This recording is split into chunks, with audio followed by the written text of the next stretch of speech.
సూళ్లూరుపేట జాతీయ రహదారి Holi cross circle వద్ద రోడ్డు భద్రత బస్సు యాత్రలో భాగంగా జిల్లా collector S Venkateshwar, SP Subbarayudu, స్థానిక ఎమ్మెల్యే నెలవల విజయశ్రీ, జిల్లా అధికారులు ప్రమాదాలు జరిగే బ్లాక్ స్పాట్ ను క్షుణ్ణంగా తిరిగి పరిశీలించారు. హోలీ క్రాస్ సర్కిల్ వద్ద ప్రమాదాలు అధికంగా జరుగుతున్నందున ప్రమాదాలను అరికట్టేందుకు ప్రత్యామ్నాయ మార్గాలు, శాశ్వత మార్గాలను చూడాలని హైవే అధికారులకు ఎమ్మెల్యే సూచించారు.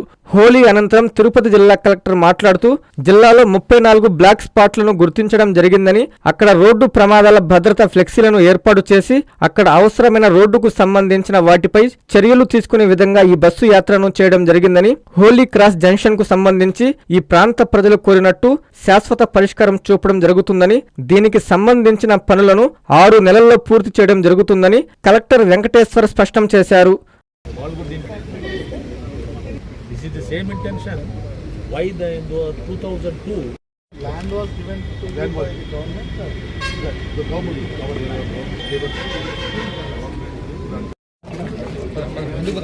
యంత్రాంగం ఒక వినూత్న కార్యక్రమం చేపట్టింది. ఏదైతే మనకి రోడ్ సేఫ్టీలో భాగంగా మన జిల్లాలో ఎక్కువ యాక్సిడెంట్స్ అవుతున్నాయనే ఉద్దేశంతో మనము ఒక 48 బ్లాక్ స్పాట్స్ని గుర్తించడం జరిగింది. ఆ 48 బ్లాక్ స్పాట్స్ని కూడా ఈరోజు ఒక 2 బస్సెస్ని పెట్టి మొత్తం జిల్లా యంత్రాంగం అంతా కూడా ఆ 48 బ్లాక్ స్పాట్స్ని మార్నింగ్ 6 గంటల నుండి విజిట్ చేయడం స్టార్ట్ చేశాము. ప్రతి ఒక్క స్పాట్ని విజిట్ చేసి నేను, ఎస్పీ గారు, అదేవిధంగా మిగతా లైన్ డిపార్ట్మెంట్స్ అనేటువంటి NH and R&B, Panchayati Raj, municipal administration, revenue, transport అందరూ కూడా అక్కడ ఎందుకు యాక్సిడెంట్స్ ఎక్కువ అవుతున్నాయి అనేది ఆలోచించి అక్కడ లోకల్ ఇన్పుట్ కూడా తీసుకొని ఫీల్డ్ విజిట్స్లో చూసుకొని అక్కడ ఎటువంటి మెజర్స్ తీసుకోవాలి, టెంపరీ మెజర్స్ కానీ పర్మనెంట్ మెజర్స్ కానీ చర్చించి ఇమ్మీడియట్గా నెక్స్ట్ 50 రోజుల్లో అక్కడ తీసుకోవాల్సినటువంటి టెంపరీ మెజర్స్ అన్నీ కూడా రంబుల్ స్ట్రిప్స్ కానీ, సిగ్నల్ లైట్స్ కానీ, ఇల్యూమినేషన్ కానీ, అదేవిధంగా ఏదన్నా బ్లింకర్స్ కానీ, ఏదన్నా ప్యాసింజర్ బ్లాక్ రైల్స్ కానీ, ప్యాసింజర్ అటు ఇటు వెళ్లకుండా ఇట్లా అన్ని చర్యలు ఏం తీసుకోవాలో అక్కడ తీసుకోవాల్సిన చర్యలన్నింటినీ కూడా మనం నెక్స్ట్ 50 డేస్లో కంప్లీట్ చేసుకొని పర్మనెంట్ మెజర్స్ ఏదైనా ఉంటే వాటిని కూడా నెక్స్ట్ 6 మంత్స్ నుంచి 1 ఇయర్లో చేసే విధంగా కూడా చర్యలు తీసుకుంటున్నాం.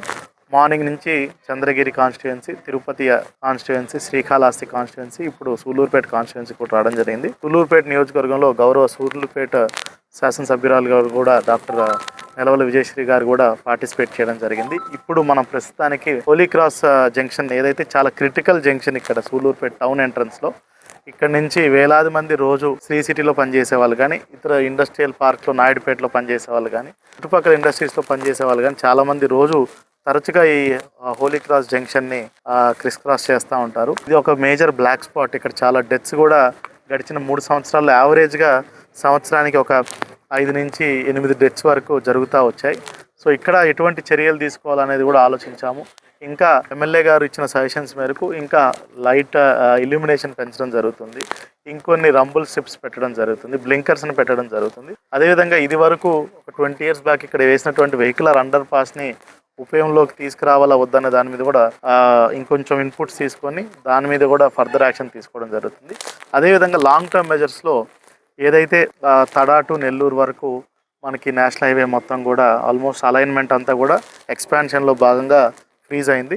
నెక్స్ట్ 1 monthలో దాని మీద కూడా ప్రిలిమినరీ డిస్కషన్స్ జరుగుతూ ఇక్కడ ఈ హోలీ క్రాస్ జంక్షన్లో ఏదైనా ఫ్లైఓవర్ రావటం కానీ, లేదంటే సూళ్లూరుపేట మొత్తానికి ఏదైనా బైపాస్ రావటం అనేది కానీ, ఈ రెండిట్లో ఏదో ఒక ఆప్షన్ మేరకు లాంగ్ టర్మ్ మెజర్ కింద, ఎందుకంటే ఇక్కడ సుమారుగా ఇక్కడ ఎంప్లాయీస్ దగ్గర ఇండస్ట్రీస్లో పనిచేసే వాళ్ళు 1,00,000 మంది ఇప్పుడే ఉన్నారు. దాన్ని రానున్న కాలంలో కూడా 2 లక్షలకు పెరిగే అవకాశం ఉంది. కాబట్టి అదేవిధంగా ఇక్కడ తరచుగా సూళ్లూరుపేట ప్రజలందరికీ కూడా ఎటువంటి ఇబ్బంది లేకుండా ఈ మెజర్స్ అనేది ఈ బస్సు యాత్రలో భాగంగా తీసుకోవడం జరుగుతుంది.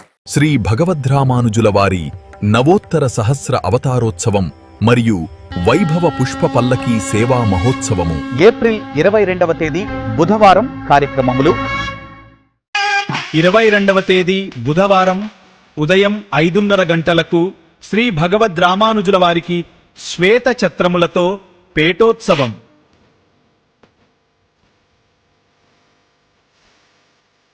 7:30 గంటలకు మంగళాశాసనోత్సవం. అనంతరం శ్రీ రంగనాథ స్వామి వారికి శ్రీ భగవద్రామానుజుల వారికి స్నపన తిరుమంజనం. రాత్రి 9 గంటలకు శ్రీ రంగనాథ స్వామి వారికి పుష్ప పల్లకి సేవ, శ్రీ భగవద్ రామానుజుల వారికి విశేష పుష్పాలంకరణతో నగరోత్సవం వైభవంగా జరుగును.